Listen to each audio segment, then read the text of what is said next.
today with Mr. Lincoln Salazar, who is our CEO and publisher, and with Mr. Francis Ford Coppola, who has welcomed us and opened up his home in Napa, California.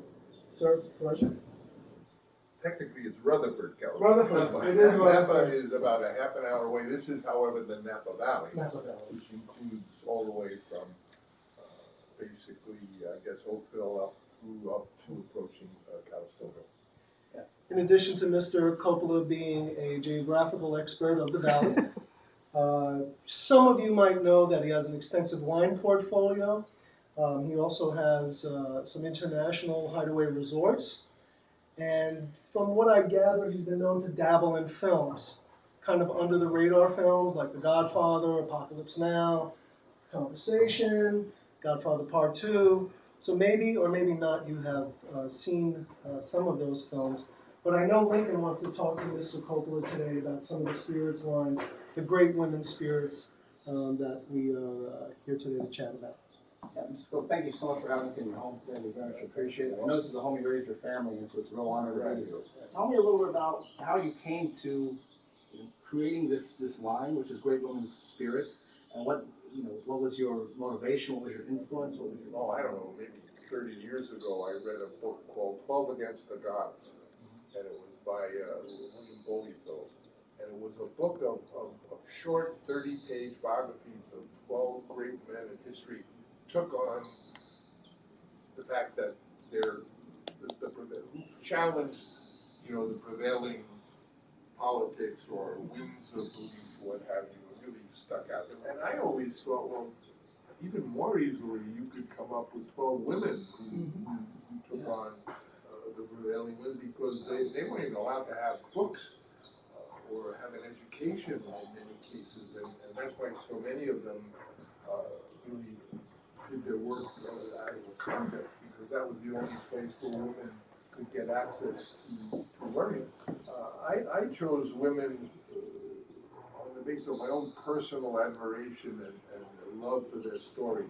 And Ada Lovelace is really an interesting woman. She was the daughter of Byron, Lord Byron, his only legitimate daughter, and his wife, what was her name, Mary Wollstonecraft, I'm not sure.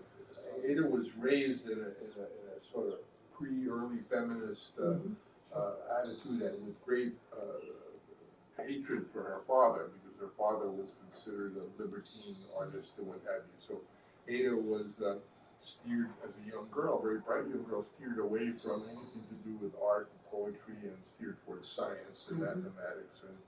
And she grew in this strange, being the daughter of so illustrious a figure as Lord Byron. She grew up at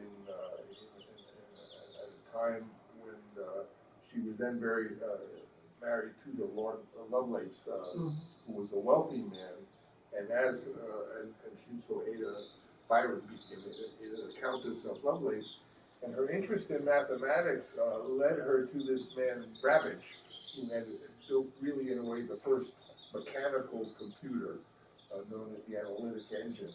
And this was a huge mechanical device that could do calculations and, under her patronage, but she also was the one who wrote the programs for it, because she was a mathematics and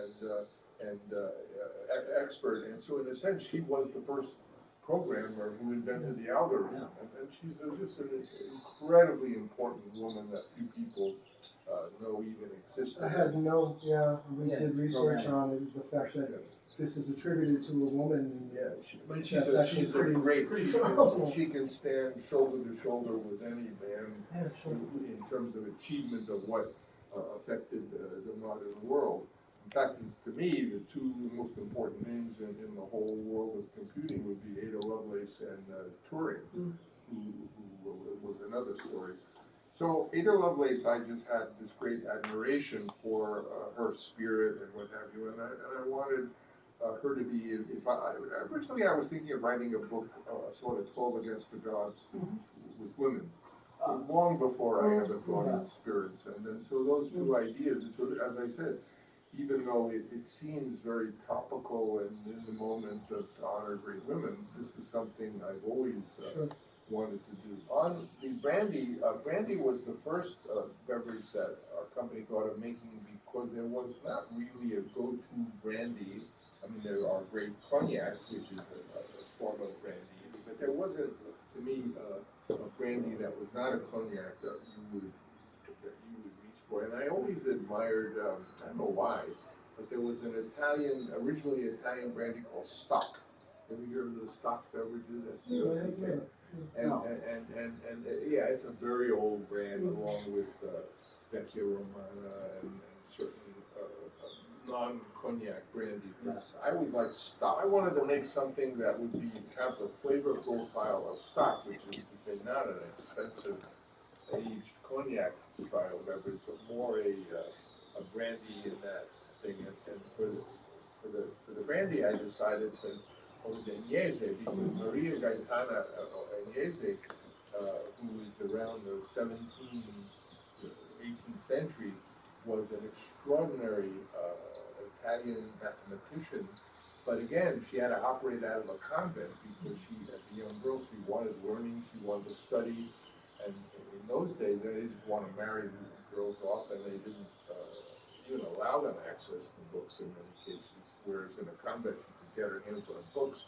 And so she voluntarily went into a convent, I don't think at all for any religious conviction, but she wanted to study. And you know, there's a good argument to be made that of all the pleasures of life, of which there are many, the greatest pleasure of all is learning. I learned to make a Polish-style potato vodka, and to me, one of the most wonderful women on earth is the Countess Maria Walewska. It's surprising some of these are noble women, certainly the Countess Walewska was, but her story was so moving to me. And the story in a nutshell, may I tell it? Yes, sure, please. In a nutshell is when Napoleon and his armies went into Poland, he was greeted as a liberator because Poland had always been under the tough heel of Russia. And the idea that they could get out from under the heel of Russia was so exciting that the people came to the streets and cheered Napoleon as he was coming. And as he was going by, Napoleon was what I would call girl crazy. And he saw, kneeling by the road, this maiden there with a big basket of flowers for him, and there to welcome him very shyly. And you know, he looked at her and he said, "Wait, stop! I was really struck by this girl." And then he goes and walks on to a big affair where they welcome him, and the entire nobility is being presented to Napoleon. You know, the Count so-and-so and the Count so-and-so. And at one moment, there is a man and a beautiful woman, and it says the Count Walewska and his wife Maria. And he looks, and he can't believe his eyes, because it seems to him as though it's that same girl. Yeah. And indeed it was. She was a tremendous Polish patriot, and very passionate about that. And she had gone in the dress of a simple maiden to welcome whom she felt would be the liberator of Poland. Sure. But in fact, she was the Countess Walewska, married to this important nobleman, maybe older than her. So he immediately said, "Well, I must have dinner with the Countess Walewska." And they said, "Oh, yes, we'll try to arrange it." But she said, I cannot. You know, how can I am the Countess? Well, I am married to a woman. I can't go have dinner with the general. If she wants to invite my husband, I will dutifully go. But the bottom line is nothing, I'll make it short, it went on for a long time. Nothing he could do would convince her to dine with him at all. She was that loyal. I wanted to commemorate that with a vodka that was loyal to the idea of Polish potato vodka. The third spirit I haven't discussed is Hypatia. She was basically a Greek philosopher and astronomer.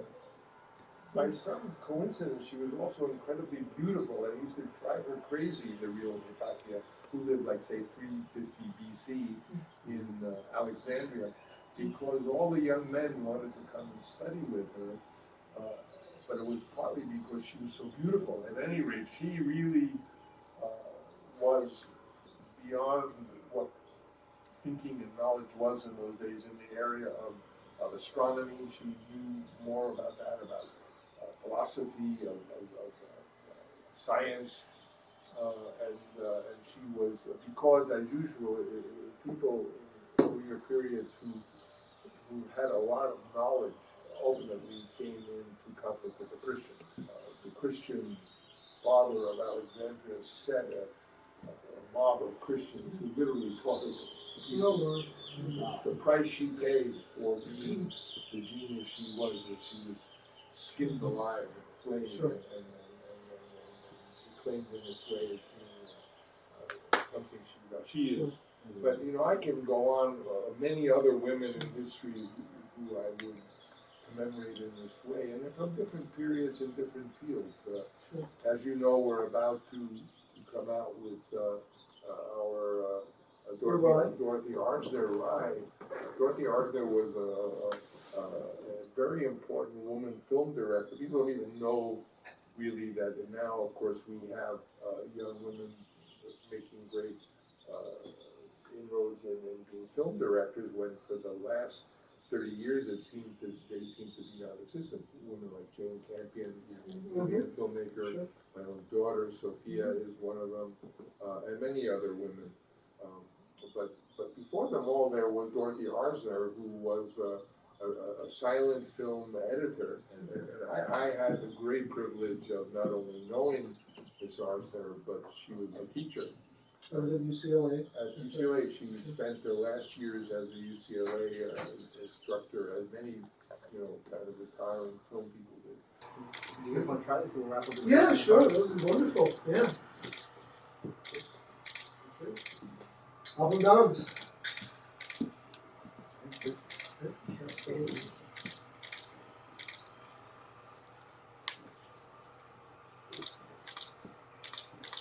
That's gorgeous. Yeah, that's gorgeous. Francis, thank you so much for joining us. We very much appreciate your time here today. Thank you for having us in your home, in your family's home. Very much appreciate it. It's been an honor, sir. Guys, make sure to catch the Jan-Feb issue of Cigar and Spirits magazine nationwide in 14 countries.